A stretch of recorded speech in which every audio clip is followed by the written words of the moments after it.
Iniciamos esta reflexión en oración. Padre, gracias por tu bendita palabra. Gracias, Señor bueno, porque tú has hablado por medio de ella.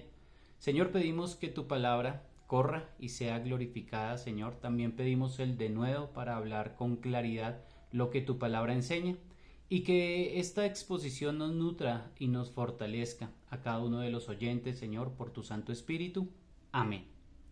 Bueno, el andar consecuente del creyente y del siervo de Dios. Algunas de nuestras esposas tienen un problema estomacal que se llama síndrome del colon irritable. Así es de que el pasado jueves en la mañana fuimos a la nutricionista y todo el día fuimos consecuentes con la dieta que ella nos dio.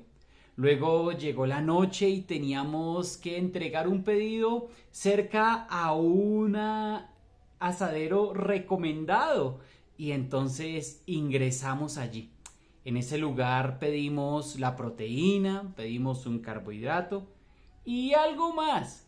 En realidad no fuimos muy consecuentes con la dieta recomendada por la profesional, pero en el momento del pago sí fuimos conscientes, ya que la señora estaba cobrando menos de lo que habíamos pedido. Así es de que debemos ser honestos. Hay un Dios que observa la luz de Dios, y a la luz de Dios yo estaría robando si no pago la totalidad de lo que pedí. Sin embargo, una experiencia tan sencilla como esta, en otro que diga ser creyente pero no lo es, podría pasar desapercibida y terminar hasta robando. Sin embargo, las evidencias de un creyente van mucho más allá que obedecer a una dieta o llevar una vida ejemplar. Acompáñenme, querido hermano, querido amigo, allí a Primera de Juan, capítulo 1, a partir del versículo 5. Está usted abriendo su Biblia en este momento en Primera de Juan, capítulo 1 y versículo 5. Vamos a tener como nuestro primer punto, mensaje recibido, mensaje entregado. ¿Cuál es ese mensaje recibido y ese mensaje entregado? Es una verdad fundamental del carácter de Dios. Dios es luz y no hay ningunas tinieblas en él.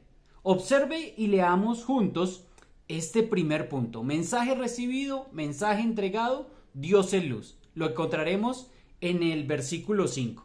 Primera de Juan, versículo 5 dice, capítulo 1 y versículo 5 dice así. Este es el mensaje que hemos oído de él y os anunciamos. Dios es luz y no hay ningunas tinieblas en él. El apóstol Juan continúa demostrando la fidelidad de su testimonio, del testimonio de Jesús, testimonio que está entregando Juan, testimonio de uno que habló con otro. Juan habló con Jesús, a quien vio con sus propios ojos, a quien palpó con sus manos. Una vez recibido de Jesucristo dicho testimonio o mensaje, lo va a anunciar a su audiencia. Sí, y va a ser el desarrollo de toda la carta, el desarrollo de toda la epístola. Pero lo hace con la profunda necesidad de presentar el carácter de Dios, quien es luz y en quien no hay tinieblas. Es la naturaleza de Dios. Dios es luz. El Dios único y verdadero al que adoramos los cristianos es luz. Y por ser luz, tenemos algunos atributos fundamentales de Dios. Uno de ellos es que Dios en sí mismo, por su perfecta naturaleza, es esplendor y gloria. No hay nada más glorioso que el resplandor de luz atravesando las tinieblas. Decir que Dios es luz nos habla de su esplendor. Pero también, por ser luz, Dios se revela a sí mismo. La luz se ve por encima de todas las cosas e ilumina las tinieblas que hay alrededor. Decir que Dios es luz es decir que no hay nada escondido en él. Él quiere también ser visto. Él quiere también ser revelado. Él quiere también ser conocido por los hombres. Y esto es un privilegio que la humanidad tiene. El saber que Dios es luz y que no hay nada escondido en Él, me da a mí la entrada y el deseo de poderle conocer, de poder escuchar de Él, de poder de tener un Dios que se relaciona y que quiere ser conocido por los hombres. Pero también decir que Dios es luz nos habla de la pureza y santidad de Dios. No hay tinieblas que puedan camuflar el mal en Dios. No, ¿escuchó bien, querido hermano? No hay tinieblas que puedan camuflar el mal en Dios, porque Dios es luz. Dios es la luz que también esa luz habla de su pureza. Habla de una pureza limpia, habla de una pureza despejada, de su perfecta y original santidad. Pero también el que Dios sea luz nos habla de la dirección, del camino, del rumbo que solo Dios puede trazar. Una de las grandes funciones de la luz es mostrar el camino, como un faro a la orilla del mar, como una lámpara en lugar oscuro. Dios es luz que muestra el camino, querido hermano. Así es de que, mi amado hermano, podríamos preguntarnos, ¿a diario está usted sorprendido y maravillado con el esplendor de la gloria divina? Es que Él es luz. Él es quien en Jesucristo se ha revelado a sí mismo. Por lo tanto, usted y yo deberíamos caminar en pureza y santidad. Como Dios está en pureza y santidad.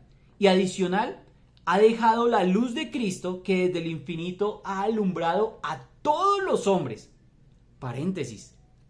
Que algunos prefieran vivir en tinieblas es diferente. Porque contiene la Escritura, y de hecho esto es la condenación, que la luz vino al mundo y los hombres amaron más las tinieblas que la luz, porque sus obras eran malas. El doctor David Ormachea, en su libro Verdad inerrante para hombres falibles, en la página 51 nos dice lo siguiente: si no conocemos la verdad, no podremos vivir la verdad. Nadie puede hacer lo que no conoce. Lo que Juan añadiría y lo que Juan en su original diría es: nadie puede decir que tiene comunión con Dios y andar en tinieblas, como lo vamos a ver en el verso siguiente. ¿Sabes por qué? Porque no hay tinieblas en Dios. Pero ¿qué serían hoy esas tinieblas?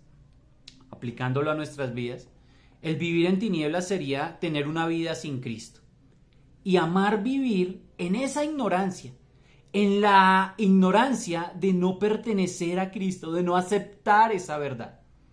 Segundo, las tinieblas siempre intentan ensombrecer la luz. Sin embargo, no lo pueden hacer. Sí, pareciera que viviéramos en un mundo oscuro. Es de hecho, vivimos en un mundo que bajo el maligno está en tinieblas. Las tinieblas intentan ensombrecer la luz, sin embargo, no lo pueden hacer. ¿Qué más serían esas tinieblas? Serían el caos de una vida sin Dios y esa infructuosidad, esa vida sin fruto, esa vida que camina en medio del caos sin la guía divina de Dios.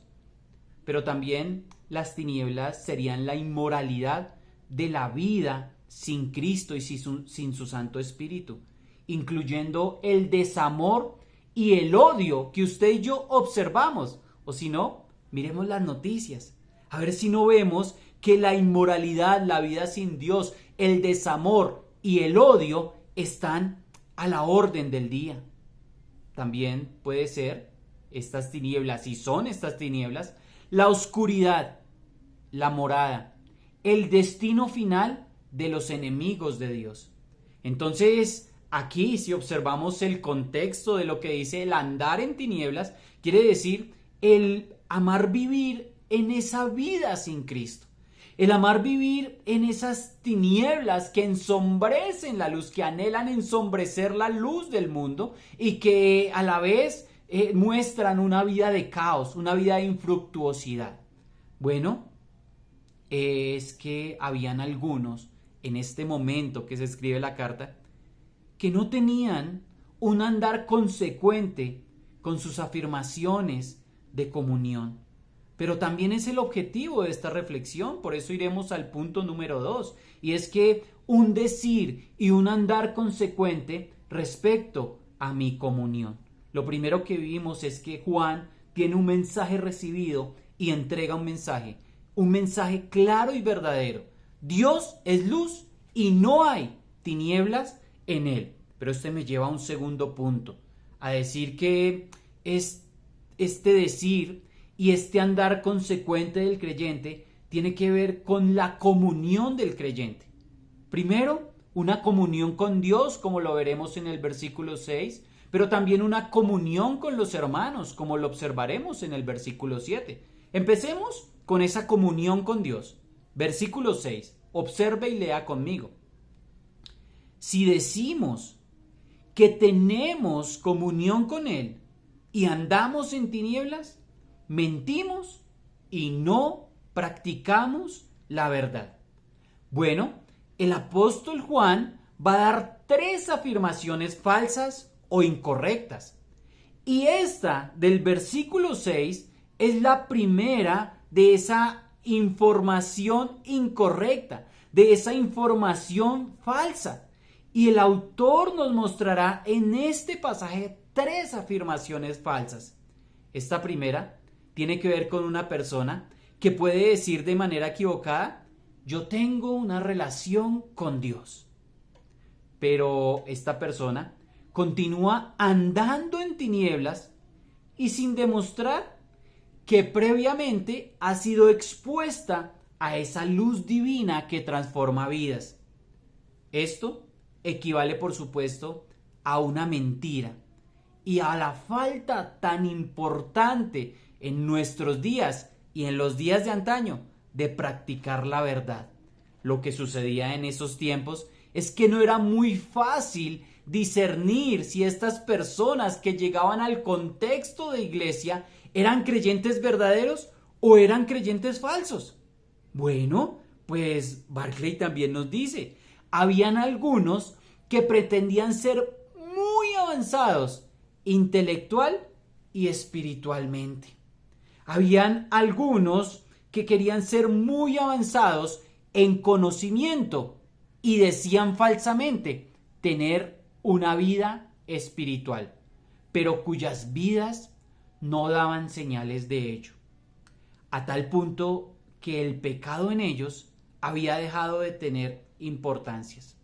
Lo que conduce esta situación de creerse muy avanzado intelectual y espiritualmente, también demostraba que con su vida no daban señales, es decir, no eran consecuentes, no tenían ese testimonio de vida y el pecado les dejó de importar. Esto les condujo a una manera herética de pensar. Ellos, ¿qué es esto de una manera herética de pensar? Un error sostenido. Estaban cegados y continuaban en medio de esos pensamientos falsos. Y aquellos herejes pretendían ser tan elevados que aunque pecaran, podían continuar declarando: tengo comunión con Dios. Y me encanta la forma en que Juan escribe, incluyéndose en todo este pasaje. Él habla a los hermanos exhortando a no acceder a recibir ni creer dichas afirmaciones, pero él se incluye siempre. Él escribe una y otra vez: si decimos, si afirmamos. Él no se hace a un lado del peligro de caer en estas falsas y erróneas afirmaciones, porque aún él u otro que viniera con este tipo de testimonio se hacía evidente que estaba andando en tinieblas, que mentía y que no practicaba la verdad. Amigo, hermano, si usted tiene una comunión con Dios, si usted es un hermano en la fe, pues no andará en tinieblas. No andará en tinieblas ni éticas ni morales. no continuará en un error sostenido, no continuará en herejías. Usted no andará en esas tinieblas, no.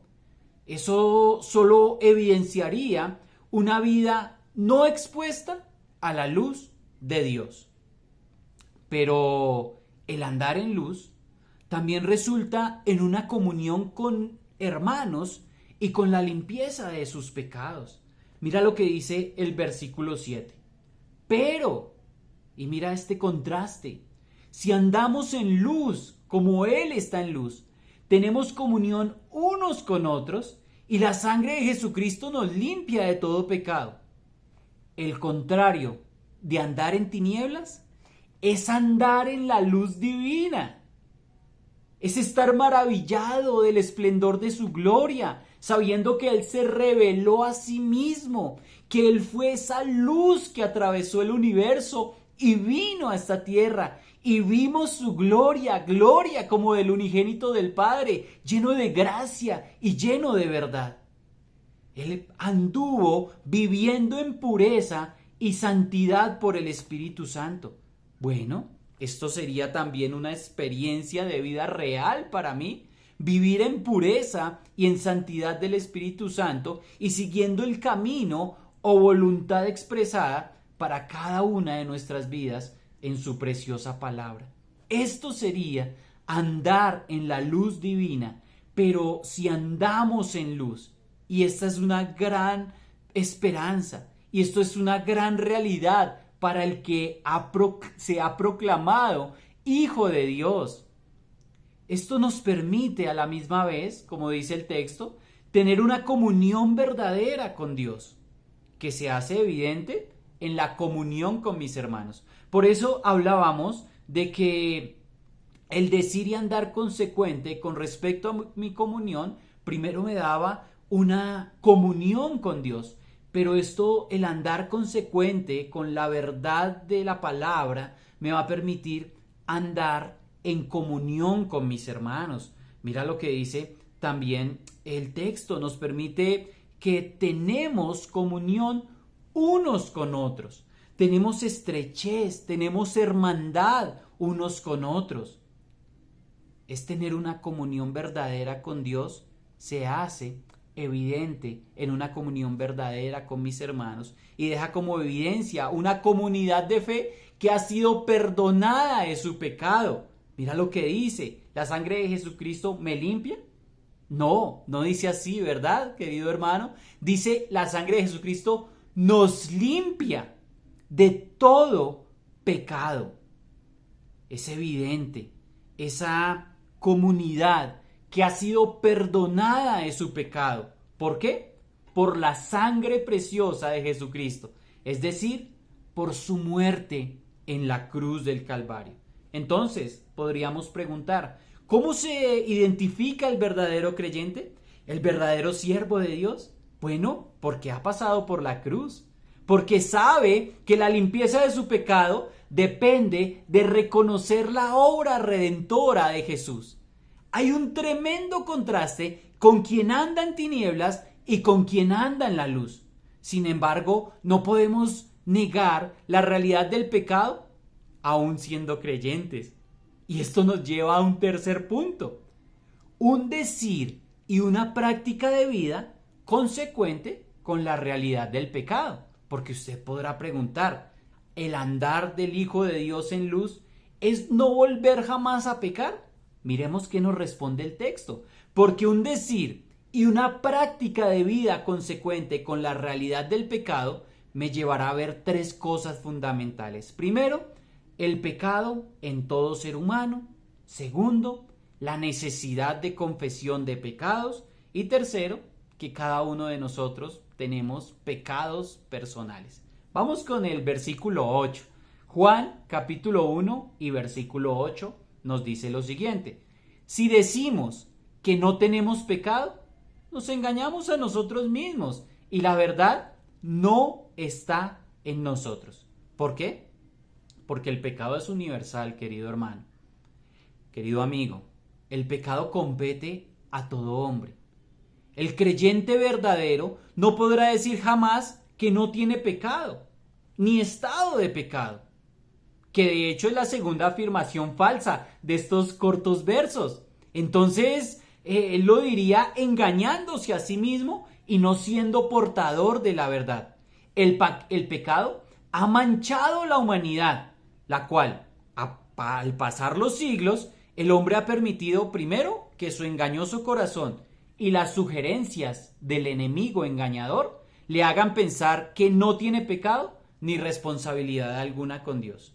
Pero, amados siervos, el querer decir que no hay pecado en el mundo es una herejía, y no querrás tener tan grande falsedad en tu boca. La humanidad sí es responsable de pecado, y usted y yo como humanos somos responsables de pecado. Pero ante esta situación, Juan también demuestra una verdad que no procede de engaño, una provisión preciosa de su gracia, que nos deja una maravillosa esperanza. ¿Saben cuál es esa esperanza? Bueno, pues el versículo 9, la confesión de pecados. Versículo 9. Si confesamos nuestros pecados, Él es fiel y justo para perdonar nuestros pecados y limpiarnos de toda maldad. En contraste con la anterior confesión falsa, la del versículo 8, queda una esperanza para quien admite su pecado en singular y la caída ocasional en distintos pecados. Hablamos en plural. Bueno, la caída ocasional en distintos pecados competen a cada creyente en particular. Dicha salida y esperanza es la confesión de sus pecados ante el fiel y justo Jesucristo, quien ya ha muerto, quien ya ha derramado su sangre, como lo afirma el versículo 7, pero que en su condición actual de victoria tiene la capacidad de perdonar y limpiar. Qué gran noticia, ¿verdad, hermano? Qué gran noticia es saber que si confesamos nuestros pecados, Él es fiel y justo para perdonar nuestros pecados y limpiarnos de toda maldad. ¿Sabes, querido hermano? Tengo idea de tus muchos pecados, porque también caigo en ellos. ¿Te los nombro? Quizá hay orgullo en tu vida. Quizá hay idolatría. ¡Wow! Y este es un golpe bajo para nosotros. Quizá el maltrato verbal a tu esposa, a tu esposo, a tus hijitos, a tu familia. Quizá hay mentira en tu vida, evasión a la responsabilidad de someterse a las autoridades. De pronto también hay escapismo en tu iglesia. De pronto un mal uso del tiempo. De pronto no estás teniendo el equilibrio de los tiempos que Dios te entrega.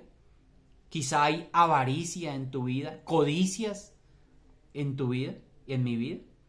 Falta de confianza con nuestro hermano. ¿Qué tal esa? Falta de confiar en nuestro hermano. O peleas familiares. O menosprecio por tu prójimo en el tráfico. ¡Wow! ¿Sabes? Tengo idea de tus pecados porque yo también caigo en ellos. Sin embargo, esta es una esperanza gloriosa que nos brinda nuestro Salvador. Perdón y limpieza.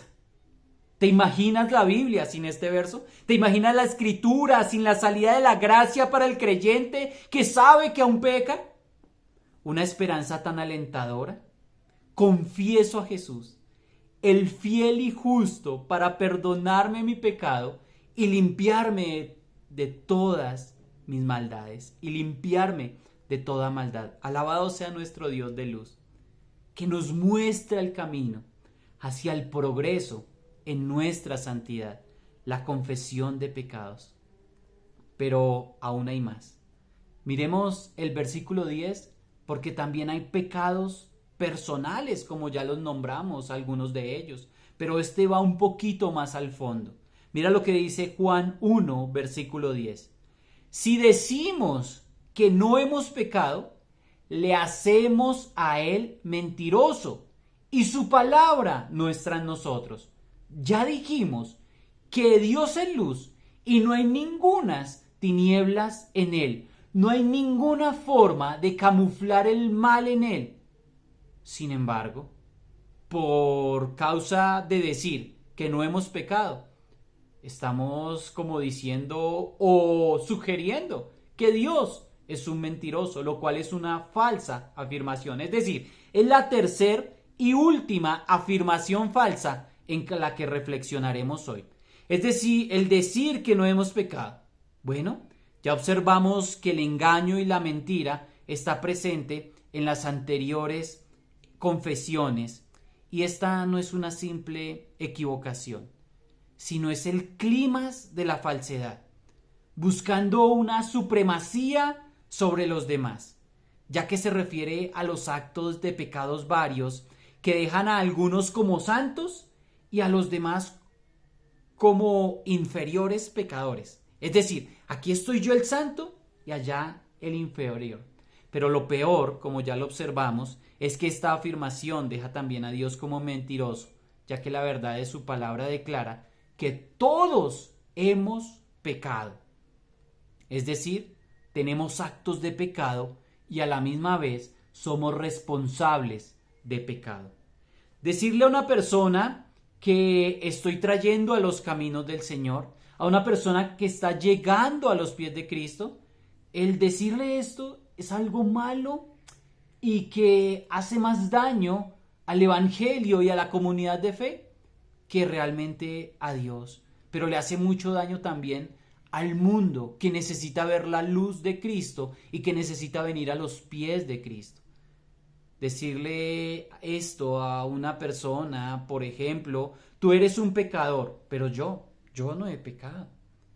Decirle a una persona, trabaja en tus fallas, yo he alcanzado un estado mayor. ¿No es que yo enseño la Biblia? ¿No es que yo sí estudio? Tú no estudias. ¿No es que yo no he pecado? Bueno, y me temo que esa sea la actitud en la cual muchos caemos con nuestros niños, jóvenes, adolescentes y también familias y esposas. Me temo que es el mensaje errado que muchas veces damos a nuestra familia, a nuestros compañeros de trabajo. Y muchas veces, desafortunadamente, lo que hacemos con ello es alejarlos de la fe. Podríamos preguntar, ¿cuántos impíos te consideran tu amigo? ¿Cuántos de ellos saben que aunque eres creyente, confiesas tu pecado y trabajas en él? ¿Nuestras familias saben y observan que andamos en luz? O más bien escuchan que decimos mucho, pero eso del buen testimonio, más bien poco. Querido hermano, lo que usted conozca del carácter de Dios lo debe conocer a la luz de su palabra.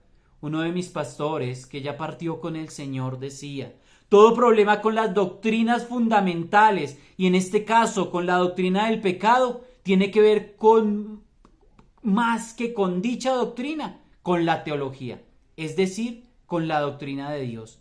Es decir, que tú y yo tengamos un problema con la doctrina de la salvación, con la doctrina del pecado, con la doctrina del hombre, con la escatología bíblica, que es la doctrina del futuro. Bueno, todo problema que tengamos con estas doctrinas es un problema de falta de conocer el carácter de Dios. Por eso Juan ha declarado, Dios es luz y no hay ningunas tinieblas en él. Querido hermano, no nos hagamos muy al lado, porque Barclay también añade, el carácter de una persona está determinado necesariamente por el carácter del Dios al que adora. Por favor, analice usted si está adorando al Dios de la Biblia, el Dios de luz en quien no hay tinieblas. O por otro lado, quizá usted esté adorando a un Dios ajeno al de la Biblia. Ese Dios ajeno al de la Biblia te permitirá andar como quieras y hablar muchas cosas. Pero si decimos que andamos en luz, debemos vivir como Dios manda. Pero también tengamos vidas consecuentes y reales, siguiendo el carácter de la luz de Dios, pero siguiendo también los procesos de aceptación, confesión y limpieza de pecados. Oramos.